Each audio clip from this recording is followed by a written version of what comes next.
শুভ সন্ধ্যা বন্ধুরা, আমি মাম্পি আর নতুন একটি মিনি ব্লগে তোমাদেরকে অনেক অনেক ওয়েলকাম।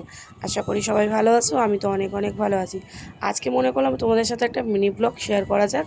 তো বিকেলবেলা বসে মনে হচ্ছে কিছু একটা খাই, আর সন্ধেবেলা হলেই যেন মনে হয় যেন কিছু খাই, খুব খিদে পেয়ে যায়। তো যেই কথা সেই কাজ, আমি আর ছেলে চলে আসলাম টাকা নিয়ে দোকানে।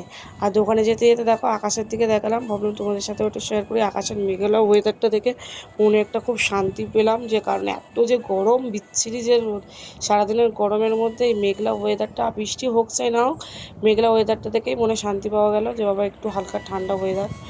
তো দোকানে চলে আসলাম, আর দোকানে এসে দেখো এখানে তারপর দেখো আমাকে সুজি দিয়ে দিল, আর আমি ঠিক সুজি নিতেই এসেছি, আজকে সুজি খাবো। আর এখানে দেখো আমার ছেলে ললিপপ কাটতে পারছে না, আমাকে বলছে যে ললিপপটা কেটে দিতে। আর সুজি জানো তো চিনি দিয়ে অনেকে পায়েস টাইপের, তারপর সুজির হালুয়া, অনেক অনেক রকমভাবে কিছু করে খায়। আর আমার একটু এই সুজি আলু হালকা করে তেল দিয়ে ভেজে খেলে আমার খুব ভালো লাগে খেতে এটা। তো দেখো আপনার আমার ছেলে ললিপপটা যে ছেঁড়া হয়ে গেছে, ও একা একাই বাড়ির দিকে চলে যাচ্ছিলো।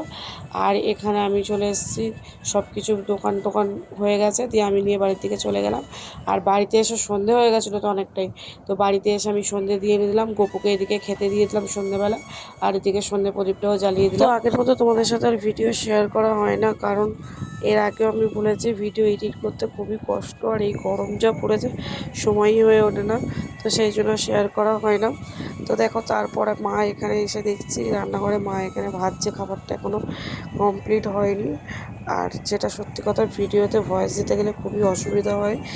আর এখানে দেখো খাবারটা তো মা বানিয়ে দিচ্ছে, আর দেখে মনে হচ্ছে ভালোই হয়েছে। এবার শুধু টেস্ট করার পালা। তো এখানে টেস্ট করছিলাম, আর সত্যি কথা বলতে খাবারটা সত্যি কিন্তু ভালো ছিল। আর আজকে ভিডিওটা এ পর্যন্ত, যদি ভালো লাগে লাইক কমেন্ট শেয়ার করে দিও। চলো টাটা।